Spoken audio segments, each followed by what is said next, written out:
Avengers Endgame. The movie's been out for a week. I have seen the film 3 times as of right now. In case you haven't seen it yet, I do have a spoiler-free video on my channel right now, so you can go check that out if you don't want to talk about spoilers. But this is a video where I get to give you all my in-depth thoughts, and we can talk about plot points, character moments, all that kind of stuff. So, let's talk about spoilers. You have been warned. So if you saw my initial review, you know that I love this movie. I don't really see any way that the Russo brothers could have concluded this story any better than they did. And overall, I thought it was a really satisfying conclusion to the Marvel Universe. Let's talk about that first hour for a second. A lot of these scenes move really slowly. That being said, I don't necessarily think that that's a bad thing, because when I think about all the scenes in the first hour, there's not really a moment that I would cut from the film. I think a lot of it was done really well. I loved how it opened with Hawkeye and his family vanishing and him being there to experience that. I thought that was a really great way to establish the tone. And then probably one of my favorite moments in the film is when Captain Marvel goes and brings Tony and Nebula back to Earth. And you get to see that moment where Steve and Tony reunite. In my head, I always thought that Steve and Tony reuniting after Civil War was going to be like this nice, happy thing, and they were going to reconcile with each other and it was all going to be okay. But given the implications of what happened in Infinity War, it's under such depressing circumstances. It's cool how they made Tony Stark look all emaciated, like he hadn't eaten in 2 or 3 weeks. They did a really good job with that, and it looked really believable. Also, that moment where Tony blows up on Steve and gets really mad at him, it was some really great acting on Robert Downey Jr.'s part. I know that there's a campaign going on right now to try to get him nominated for an Oscar for this movie, and for me, that scene in particular is one of the best examples of why he should be nominated. And then the rest of the team goes and finds Thanos on that planet, living by himself after he snapped his fingers in Infinity War. I was kind of taken aback by the scene at first, because when they find out that Thanos destroyed the stones, it's just insane seeing how insignificant Thanos is. And then Thor just kills him right there. He just cuts his head off. I really love the "I went for the headline." Thought that was really cool. And then it fades to black and the real movie starts 5 years later, which I could have never seen coming, but I thought it was a really smart decision to do that, because later we get to see what the world is like after Thanos' snap. And we also get to see Tony Stark and how he has a kid now, which I think is awesome. And I think it makes it all the more impactful when the Avengers show up at his house and they start trying to tell him about the time travel plan, which we'll talk about in a second. But when they first try to convince him to get on board with it, he just says no immediately, because ultimately he's moved on. He and Pepper and his kid have a life of their own now, and he can't afford to lose what's in front of him. Also, I thought the "I love you 3000" line was really touching. And then thanks to a rat, Ant-Man gets out of the quantum realm. He goes and meets up with the Avengers, starts talking about time travel, gets the team assembled, and then this becomes a time travel movie, which I kind of saw coming. Unfortunately, me being the person that I am, reading a lot of articles about Marvel and Star Wars and that kind of thing, I would try to avoid spoilers at all costs, and I don't go near anything that could ruin my experience with a movie. But somehow, I don't know how I saw it, I was on the internet one day and I saw this set photo from the movie. And when you look at that image, you can kind of tell what's going to happen. I wish I didn't see that picture, but luckily it doesn't spoil a ton. It just had me thinking that somehow they were going to go back to other movies and try to steal the stones or something. And that's what they did. Overall, I really liked how they did the time travel stuff. I thought it was kind of unconventional, which was cool to see because of how they explained that when you go back in time and you change things within that timeline, it doesn't really change your future, it changes that reality, and you've ultimately created a new reality. So I thought that made some things here and there work a little better, and because of it we got to see one of the coolest things in comic book movie history. The way they went back to all of these other films, kind of like the greatest hits of Marvel in a way, it really made it feel like a culmination of everything we've experienced and everything that's been built up within the Marvel Universe. In particular, the New York sequence I thought was amazing. The whole America's ass joke was super funny. And there were a couple really great moments in here. One being when Cap walked onto that elevator with all the S.H.I.E.L.D. people. I almost thought he was gonna fight everybody in the elevator and they were gonna recreate that scene in Winter Soldier, but he leans over to the guy and says, "Hail Hydra," and then he takes the scepter. I lost my mind. Another one of the best moments was the Cap versus Cap fight. I love the line where the 2012 version of him says, "I could do this all day," and then the other one's like, "Yeah, I know." That's just, it's so awesome seeing that with how invested we've been in this universe and how we've seen it progress. Also in my initial video, I mentioned that this movie wasn't afraid to take risks and try new things. Banner's always been fighting Hulk and treating him like he's something to get rid of. But in this movie, he just kind of decides that he's going to let him naturally become a part of himself. And I thought that was really cool. When you do a cinematic universe like this, you need to find ways to reinvent your characters to keep it interesting. And Hulk is a great example of that because they've always been able to find new and interesting ways to explore this character. And I really liked it. I thought Mark Ruffalo was hilarious. He has some really great lines in this film. And then of course we had Fat Thor, which I thought was freaking hilarious. I loved what they did with his character. Thor is another example of how Marvel's reinvented its characters over time. He's changed a lot since the first movie we saw him in. And in this movie, it makes sense what he goes through because he can't really live with himself after he didn't stop Thanos, so he just becomes an alcoholic and lives in his basement playing Fortnite. I love that we got to see Taika Waititi as Korg again. And Chris Hemsworth is so funny here. I don't really think he gets enough credit for the life that he's breathed into this character as of late. Another scene that I really liked with the time travel stuff was when they kind of mess up the whole New York thing, and so Tony and Cap go back to 1970 to get those stones, and they also get more pin particles. The moment where Tony gets to talk to his dad, I thought was really touching. It kind of gave me Back to the Future vibes in a way. When you consider what Tony went through just having a kid, and then the fact that he's talking to his own father who's about to have him, it's just a really touching moment that I really enjoyed seeing. And then you have that moment where Cap goes into Peggy Carter's office and looks at her from across a window.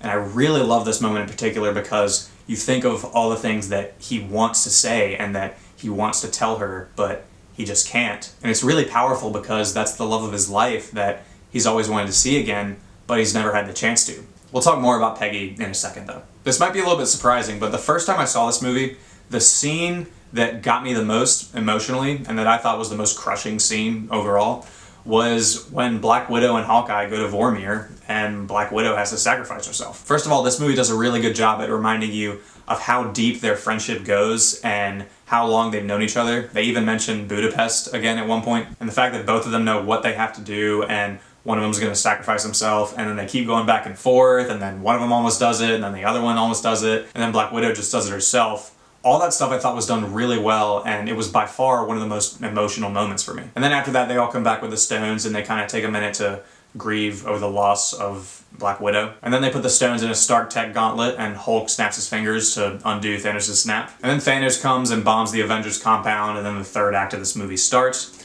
And this is where Thor, Cap, and Iron Man finally have their next encounter with Thanos. Even though he does play a big part in this movie, he's definitely not the main focus. It's much more of an Avengers movie, as I said in my other review.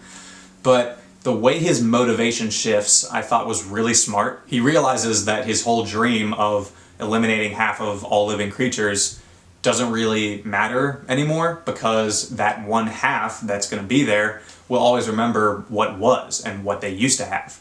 So they'll never be able to move on, and they'll always try to undo what he did. So then he just decides that he wants to tear the universe down to its last atom and get rid of all living creatures. And it does kind of sound like he's just a big bad guy that wants to kill everyone, but he still makes sense, and I still think he's one of the best written villains ever. And then one of the most satisfying things in this entire movie is when Cap finally wields Thor's hammer. I've seen the movie 3 times now, and that moment just gets better every single time. I love how it harkens all the way back to Age of Ultron when you saw Cap kind of budge his hammer a little bit. And then when he starts comboing with the shield and the hammer and the lightning comes out of it and he shocks Thanos and just kicks his ass. It's so incredible. It's one of the most badass things I've seen. I also love that moment where Thor gives him that look and he's like, I knew it. It's just, everything about this scene is like an ultimate payoff. And then I think one of the best looking frames in this entire movie is when you see Thanos with this gigantic army that comes out of nowhere. And then even though Cap is on his last leg, he stands up, and then you get to see that amazing wide shot where it's just Cap by himself up against Thanos' army. It's just so cool. It looks beautiful. And it's just such a Captain America thing to do, what he does in this scene. And then when he finally stands up, I just think it's really symbolic of that character and the kind of person that he is. And then of course we hear Sam in his headset. We get a great moment of fan service when he says, on your left. And from this point to the end of this film, honestly, I think is one of the most beautiful things I have ever seen. Doctor Strange starts opening up all the portals and literally everyone comes back. You get to see Black Panther and the Wakandans and the Sorcerers and the Asgardians and the Guardians of the Galaxy and Spider-Man and Pepper in the suit, which is insanely awesome. It's such an amazing moment, and when you get to see all of them lined up against Thanos' army and you hear Cap finally say Avengers Assemble, it's so good. The action is incredible. It has that Lord of the Rings epic scale that you'd want in an action sequence like this. But there's also some really great character moments all throughout this scene. In particular, one that I really liked was Tony hugging Peter. It's just really cool that you get to see his character grow in that way, that he's finally warmed up to him. Also, the Clint and Black Panther interaction I thought was pretty cool. Scarlet Witch coming back was great. I really loved that all-female scene. That was so badass. And then that moment with Captain Marvel was awesome, where she flies through the sky and goes through Thanos' ship. I actually really liked her in this movie. They didn't use her too much or too little. I thought Brie Larson was really likable in a lot of her scenes. I'm kind of excited to see this character in the future. I think they're really on a pathway to figuring out how to make her character work, and this movie just gave you little hints of that. And then of course you get that moment with Thanos where he has the gauntlet and he says, "I am inevitable." And then nothing happens. And Tony somehow swindled the stones off of him, and then he's like, "And I am Iron Man." And then they win. And I thought it was really beautiful to end this whole thing with Tony and him saying that line and harkening back to the beginning of this universe. I thought it was really cool. And then we get the death of Tony Stark. And the first time I saw this scene, it didn't really make me cry that much just because I was trying to take in the movie as a whole, I guess. The second time, however, I was bawling. This scene destroyed me. It was done so well. The fact that the camera panned through all those different groups of people that Tony had impacted throughout his life, I was a mess. Also, it's really cool that they brought the kid back from Iron Man 3. The first time I saw it, I actually didn't know who that was, but then I looked it up later, and this moment in particular really got me, not only because it's Tony Stark's death and you feel such an emotional connection to that character, but just seeing all those characters witness that, it really makes you take into account how invested we've been in this universe for the past 11 years. We all know there's been really great Marvel films, and there's been some that aren't really that good, but through all of it, just this scene really hits home how invested we've all been in this universe. And for me, it really hit home that we're probably not going to see something like this again for a really long time. And then we get a couple of setups towards the end of the movie. There's that one scene where Thor's talking to Valkyrie and he tells her that she's the new Queen of Asgard. And I'm interested to see how that's going to play out in future Marvel films, because I'd be really down for a Valkyrie movie. I love that character, and I think it'd be really cool to explore her in her own solo film. So we'll just have to see how that plays out. And then we get set up for Guardians 3 when Thor gets on the ship with all of them and they're about to go off into space. That right there gets me excited. Thor's dynamic with them in Infinity War was definitely some of the best chemistry we've seen in the Marvel Universe. So the fact that he's joining the team for Guardians 3 really excites me. And then the film ends with the conclusion of Captain America's story. He goes back through the quantum realm to return all the stones. And then we see him on that bench. He tells Sam that after he was done putting the stones back, he went and lived his own normal life, which I think is really cool, because Cap has always wanted to just lead a normal life instead of being a super soldier who was meant to save everyone. And then he gives the shield to Sam. And in my head, I always thought that when Cap was done, he would give the shield to Bucky, just because they have that emotional connection.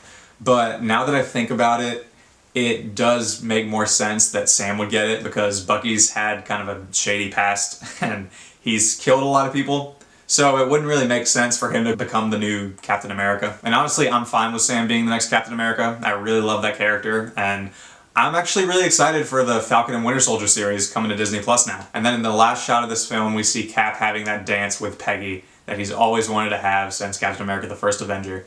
And honestly, that's just beautiful. I love the way this movie concluded. I don't think they could have done it any better than that. I think both Captain America and Tony Stark's stories ended perfectly, because Cap has always wanted to lead a normal life, and Tony Stark has always been Iron Man, and he was always meant to save everyone. So having them both leave the Marvel Universe in the way that they did is just great, and it adds that sense of finality to this movie. So to round out my thoughts, I loved Avengers Endgame. I thought it was a really fitting conclusion to the last 11 years of Marvel films that we've had. It's incredibly entertaining. It has some really great moments of fan service for those of us who've been there since the beginning.